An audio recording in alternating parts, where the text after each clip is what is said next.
So we're gonna talk about high school age track and field. So coaching track and field. So this video is gonna be for all of my coaches, or maybe even parents who just want to know more about track and field for the high school age athlete. But today's specific topic within that genre is going to be the 4x100 m relay. So the 4x1.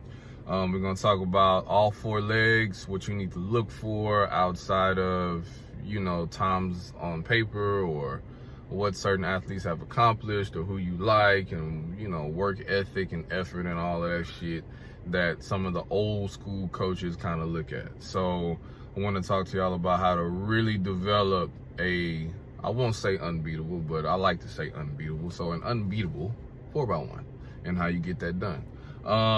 So we'll start with first leg. So first leg coming out the blocks on the turn.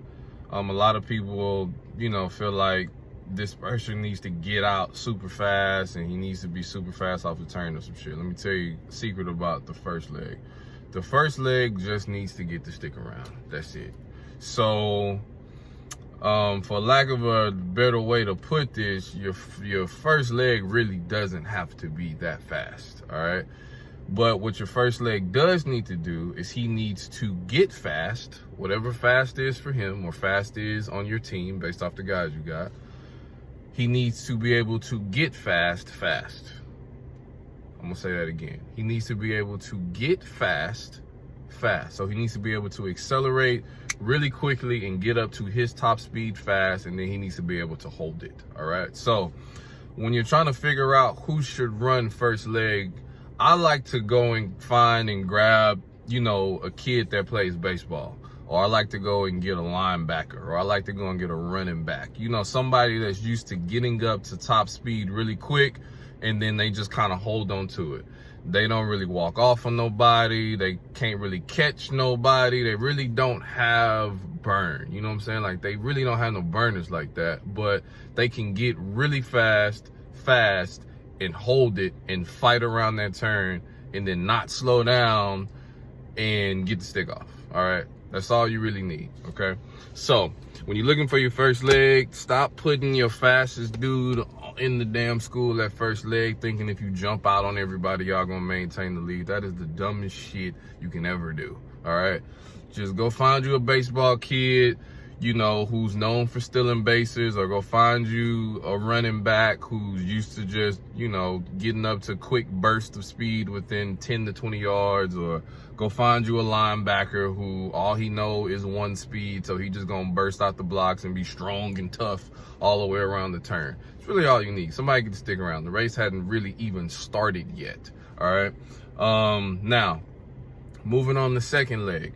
Your second leg, of course, needs to be fast, but he needs to have really good acceleration mechanics, and he needs to have really good posture and hip extension and displacement. So your second leg is going to be your longest leg on the relay. So you want somebody who can accelerate, all right, and keep getting faster throughout that entire second leg back stretch, all right? So you don't need somebody who's going to get up to top speed quick and then hold it, but not really cover a lot of ground, or not really have the ability to go and get anybody or catch anybody or walk away from anybody.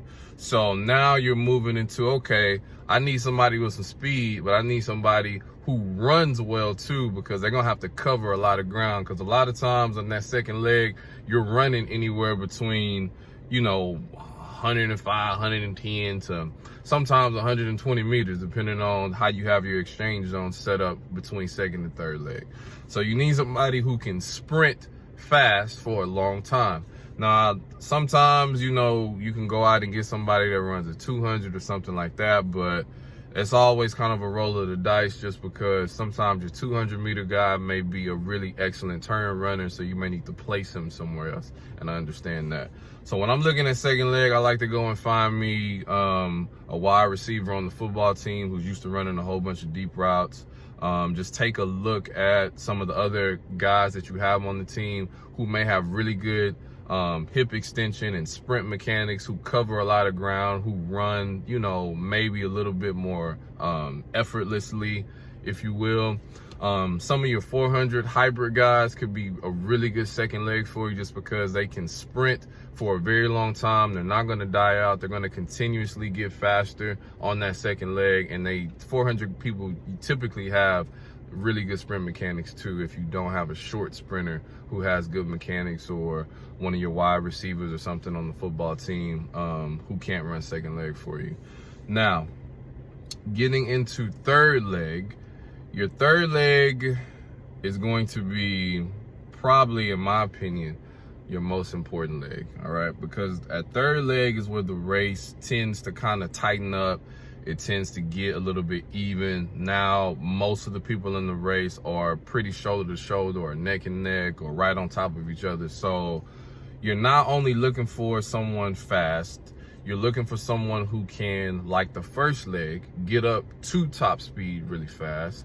But then you're going to need some of your second leg combined in that too. And you're going to need your third leg to not only get up to top speed fast, but they're going to need to also get faster as that leg continues. So you're going to need a special type of kid to run third leg, because you're also on a turn, which requires a pretty unique ability as well. So when I'm trying to find somebody to run third leg, I'm not only looking for speed, but I'm looking for mindset. I'm looking for how they're built as a person.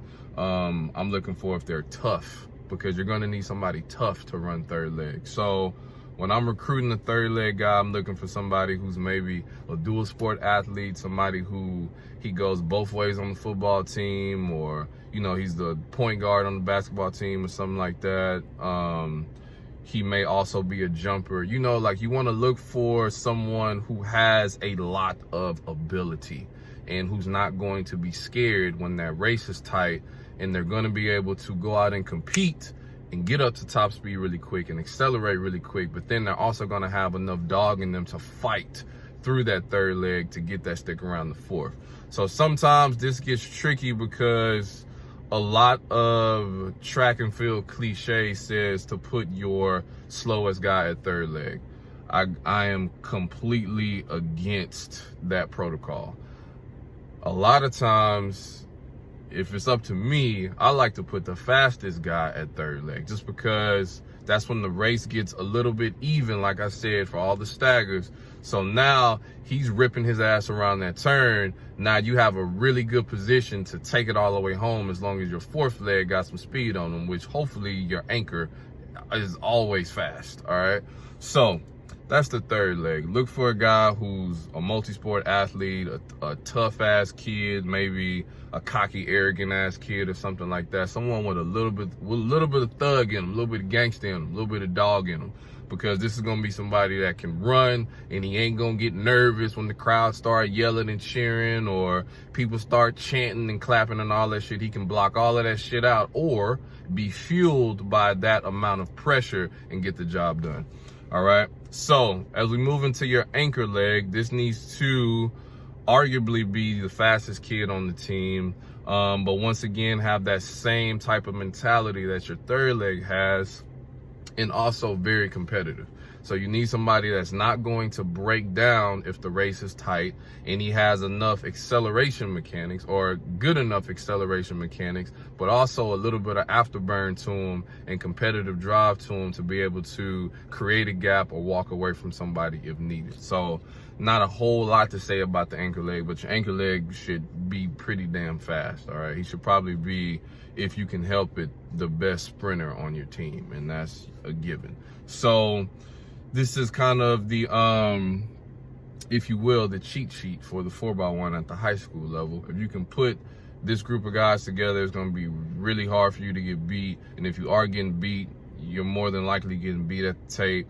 And if you're doing this and y'all still getting burnt, you can look at yourself as a coach, look at your workouts, look at how y'all lifting, how y'all recovering, all that shit, because maybe they're not getting the right training. Because from my experience, that group of people usually work out in a successful way. All right, so I hope this helped. Peace.